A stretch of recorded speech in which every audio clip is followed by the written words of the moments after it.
Okay, now we're looking at, I think it's 106, to make sure. Yeah, it's 106 on piecewise functions.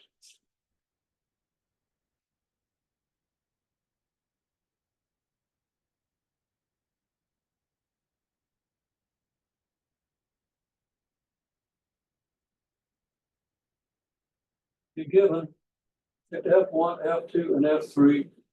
The statement in the book is these are respectively the toolkit exponential, toolkit scoring, and toolkit reciprocal functions. Now, what you're given is you're given three intervals, right? Three intervals of the x-axis. And you're going to sketch a piecewise function that follows a different function on this interval than it did here, and a different function on this interval than it did here. Okay. First thing we need to do then is construct these two graphs. Now, well, construct two of the three graphs. And I'm going to pick the toolkit exponential and toolkit squaring functions because we can construct these graphs on the same rectangle. The rectangle we use for reciprocal function, remember, has a red dot in the middle, and that complicates things a little bit. Okay, so right now we're going to pick the toolkit exponential and squaring function. We're going to use one of them in the first interval, another on the second interval, and so forth. Okay, I want to construct these toolkit functions. So first I'm going to put a red dot here, and I'm going to put a y-axis through the red dot and an x-axis through the red dot. And notice that y is 0 on this axis, x is 0 on this axis. We want to label the construction lines. Now, the exponential function has fewer construction lines than the squaring function. So I'm going to draw the construction lines of the exponential function, which are halfway between either edge and the center. Now, this one I got a little too far this way. It's going to distort my graph a little bit, but we're just going to live with that. Sorry to get it perfect. So a little bit off there. Okay. And now I'm going to go ahead and draw a couple more dotted lines. This one is x equals -2. This is x equals -1. This one's already labeled as x equals 0. This one is x equals 1, and this one is x equals 2. And we certainly should know that. And up here, this being a 4x4 rectangle, this line is 4 units higher than this one. This one's at y equals 0. This one's at y equals 4. And now we do the subdivisions for the exponential function. Halfway from the top boundary to the bottom, then halfway from that line to the bottom, halfway from that line to the bottom, and one more halfway from that line to the bottom. Now there is a fifth line, construction line, but squaring function. We don't put a point on it, but we need it to follow the algorithm. I'll explain that in just a minute. Then we label these lines. This line is halfway between 4 and 0, so y is 2. This line is halfway between y equals 2 and 0, so y equals 1. This line is halfway between 1 and 0, so y equals 1/2. Things are getting a little cluttered over here, so we'll label that one here. And this lowest one then is twice as close to the lower line as that one. So there's y equals 1/4. Now we can easily construct graph the exponential function. We start the left edge on the lowest line that we use for the exponential function, which would be this. Then we just go over 1, up 1, over 1, up 1, over 1, up 1, over 1, up 1. There are points. It's the easiest graph sketch. Curvature is pretty obvious. Okay. Now this point was a little distorted, a little too far this way, and it kind of caused me to miss this point. Because when I had this point, I had to kind of wobble the curve a little bit. well, it's still a half decent curve for the exponential function. So we know that that's our F1 function. Our F2 function is a squared function. So the squared function needs a couple of new lines. So I'll put them in and I'll make them, I can find the yellow chart, which I think I dropped a few minutes ago. I have no idea, but okay, well, I can't do that. I'll use purple. Okay, so I'm going to add a purple construction line there. And a purple construction line there. This one's an x equals -1/2. This is an x equals 1/2. Because each of these lines is halfway from between the middle and the line to the left. Okay, or halfway from the line to the left. And hopefully everybody knows how to do that. Now, the construction lines I've already done, the exponential function are fine, but I'm going to need another construction line down here. I don't have to put a point on it, but it's got to be there so I can skip it. So there's the line y is 1/8. I'm not going to label it because it's not going to be a quarter of a points. When we get to the cubic function, it will have a shot like that. Okay, so now we construct this squared graph. We start at the upper left from 1 right down to, I'm going to go ahead and use it. Like these points. And then over 1 down 2, which gets us down to the 1/4 line, and over 1 down 2. To go over 1 down 2, that's why we have to have this new purple construction line, because we didn't have a line to skip, but we know that we have to get down here. Then we go over 1, up 1, over 1, up 1, over 1, up 1. And now we can follow these points. Some of these like chalk, because I want to get this in 2 colors. But come down here, flatten out, and we come back out. And our graph should be nice and symmetric. Blunt at the end doesn't make a point there. It can't make a point. If you go all the way down to the y plus 1/4 line, there's no way you can continue the smooth changes in the curve and have it pointing down there. So try to avoid that. I'm not going to be too critical of that. You might measure. You want to go through these points. And if you do, you're not likely to have to point down here. By point, I mean like a V. Doesn't mean the V there. It makes a blunt thing, kind of like the bottom of a U. It's not exactly a U because it keeps spreading out. Never gets worse. Okay. You don't need to move. Now, we're going to choose a different function for each of these. The rules say you only need to use 2 of the 3 functions. Okay. So unless you want to show off, you're probably going to pick the Toolkit exponential and spark function. But on future tests, you would have to be careful that you also know what to do with the reciprocal function. And I'll kind of indicate that after we do this. Okay, so what we're going to do now, we've got these 3 intervals. Well, this first interval goes from -2 to -1. That's from here and here. Now it includes -2, so we'll put a solid dot here. It doesn't include -1, so we'll put an open circle there, and then we'll indicate this interval. All right, now -1 to 0 doesn't include -1, doesn't include 0. So we need an open dot on x equals -1 on the x-axis here.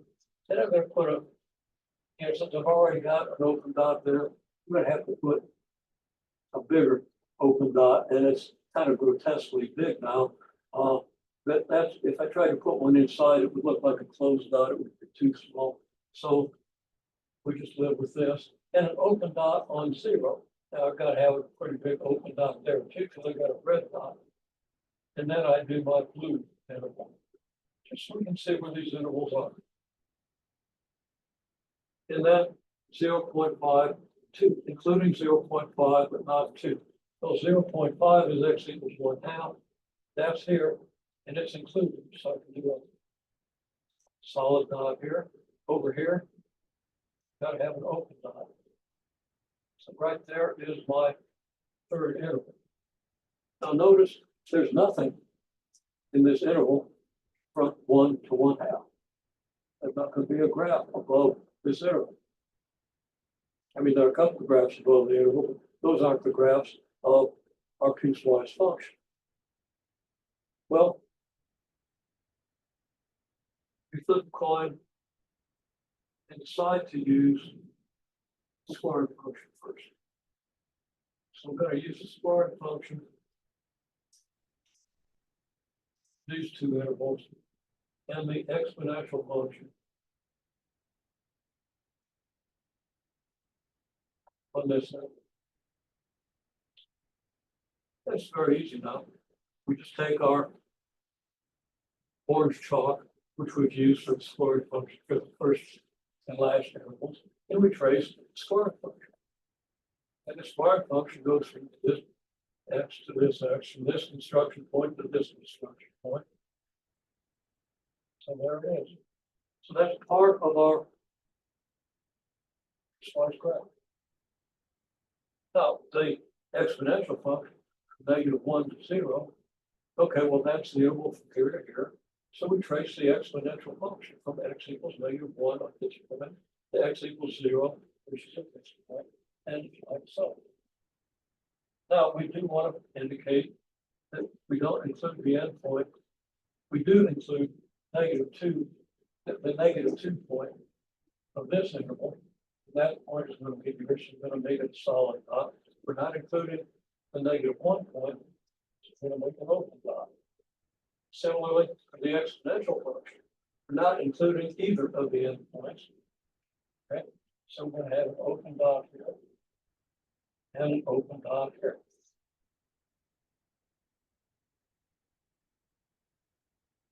Meaning that this curve goes up to, but does not include this point. Go this way, comes up to, but does not include this point. Then we trace the squaring curve from x equals 0.5, which would be this point. So that's where x equals 1/2, all the way up to 2, including the point for 0.5, but not the point for 2. So here's our point for on the squaring graph for 0.5, where x equals 0.5. And that's got to be filled in. That's a closed dot. Up here, for the x equals 2 point, it's an open dot. And then we simply follow from this point to this point. So now we can see where the curve goes. It goes from here down to here. It's not defined here. It also jumps down to here and goes up to here. But then it jumps down to here and goes up to here, including this point, but not this one, and so forth. If we then want to draw a graph of just the two are the piecewise function, we put place caption graph. You've done what I've asked you to. Here's the y equals 0 line. Here's the x equals 0 line. Now here are some construction lines.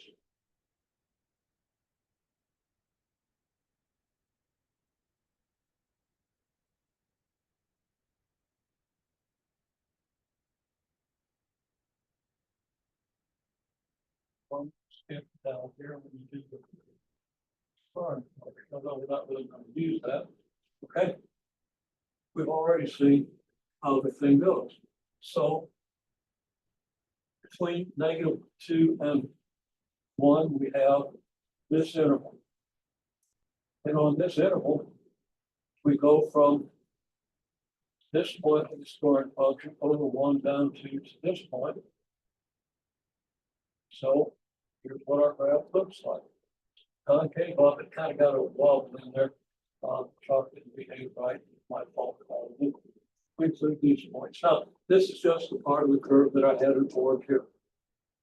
And then the exponential graph, well, you know how to do the exponential, right? You go from this point over one up one to this point. So this point's going to be on the exponential curve, and this point is. And the exponential curve goes from here to here with a little bit of upward concavity. So there we have it. And neither of these points is included.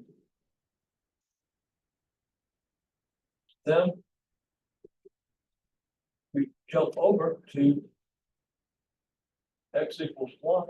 And let me back up and sketch our blue number down here. Okay. We go to x equals 1/2 here. And we have a point on the graph, which, you know, the origin, we go over 1 up to, that's why we have this line to skip. We have this point, and then we go up to this. Now the curve is like so. So we try to kind of follow that curve from here up to here.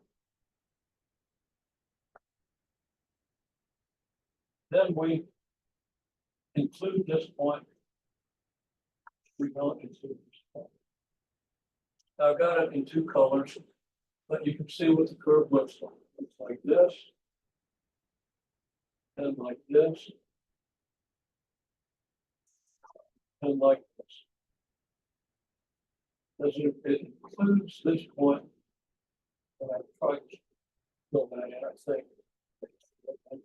Does include this point, does include this point, does include this point, does include this point, does include this point, and it's in our regular rectangle. And oh, it's not what I thought. It's just a little lower. That's the lower edge. Something don't touch the lower edge. And you know, there's another picture of the graph. I don't think I showed that well, but I did it. But I'm just kind of copying down the parts of the curve you see here. Now, this function is a function we'll call g of x.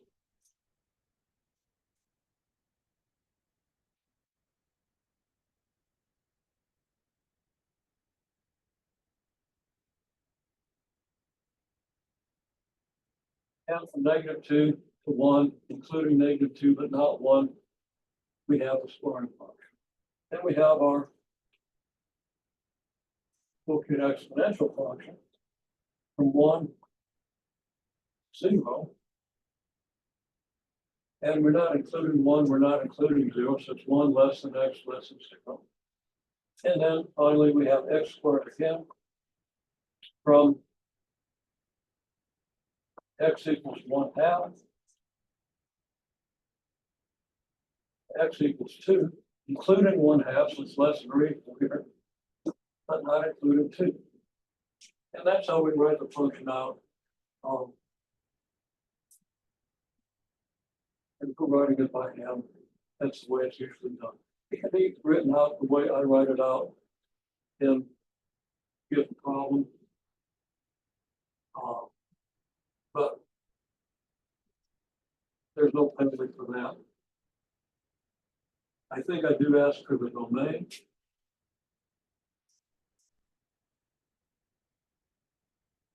Well, it's pretty easy. The domain goes from -2 to 1, not to 1. Union and union 1 interval -1 to 0.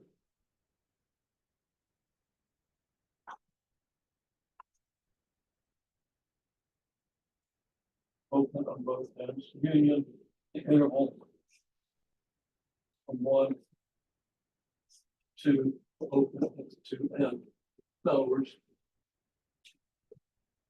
the range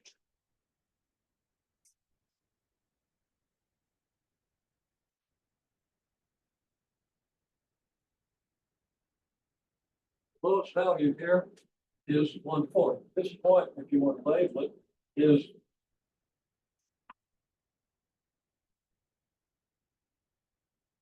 one half, 1/4. this point is -1, 1/2. And these aren't intervals, these are now points. And this point, if you wish, is -1, 1. This point is -2, 4. This point is 2, 4. And we might as well label this point, which is just 0, 1.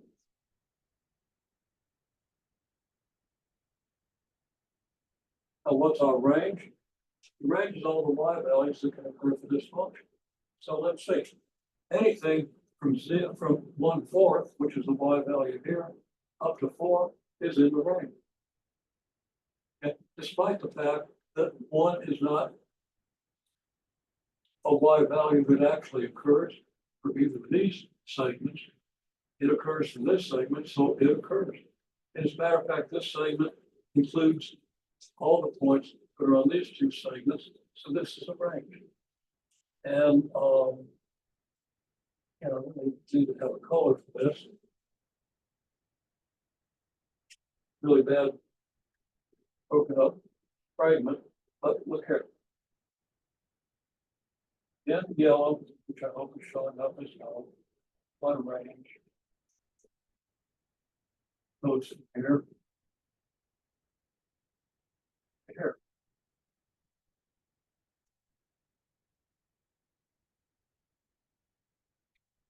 Oh, that's not. Range is from 1/4 to 2. It includes 1/4. Does not include 2.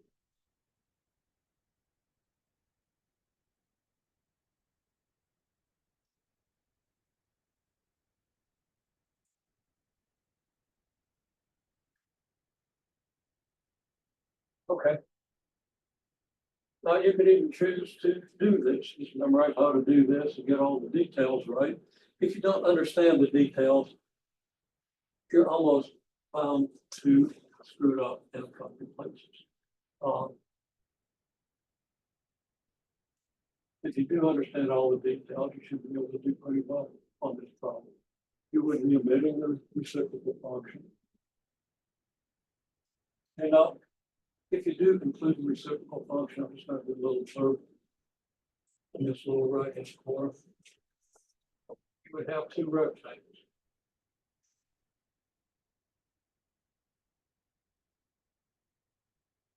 You have a 4x4 rectangle here with the red dot at the lower edge. And it would be divided just like the rest of these are. And then you have to have a rectangle for the reciprocal function, which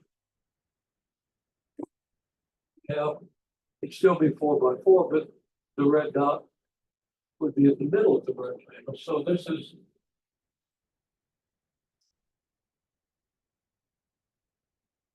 the rectangle for the reciprocal function. And you would line this rectangle off as you do for the reciprocal function, halfway, halfway, halfway, and halfway. And you do the same vertically. So here you go halfway and halfway, and halfway and halfway. You also line the white rectangle off, and a lot of lines will coincide. Because this line, the top boundary of your reciprocal rectangle, is halfway between the upper boundary here and the lower boundary here. In other words, this line is y equals 2. This line is y equals 1. Of course, this line is y equals 0, and so forth. Okay. Well, you go halfway from the upper to the lower edge of the rectangle for the squaring or exponential function. You're going to get the line y equals 2. You're going to get the line y equals 1. And get the line has to be y equals 1/2. You're going to get 1/4, and you're even going to get 1 between there and the lower edge. So you got to draw a big picture, but you can do that. And then these vertical lines actually just extend like so. The y-axis is going to be here. The x-axis is going to be here. And now you can construct the functions, right? Here, star function points would be here, here, here, here, here, here, here. So interesting. The exponential function would be here, here, here, here, here. There's your exponential function. And your reciprocal function, well, let's do it over here first. Start here, move over one down, one, move over one down, one, over. And then you start up here, over one down, one, over one down, one, and right there's the graph of this. So you could easily use the reciprocal function if you wish. The problem is you could not use the reciprocal function on the interval from -1 to 0, because between -1 and 0, that includes the interval from -1/2 to 0, which is not included on our toolkit reciprocal function. Now there are values between -1 and 0. There's none at 0. But if we're just using the toolkit function in 4x4 rectangles, that's what we have. So if you understand that, yeah, feel free to show off when you take the test and do it. I'll be a little more forgiving if you use the reciprocal function than I would be if you use the exponential and square function. So you could use reciprocal and the exponential or reciprocal and square function. But there's some complications with those. So again, I'd be a little more generous graphing that and give you a little respect for attempting it, but still it's going to have to be substantially correct to get full credit. Okay.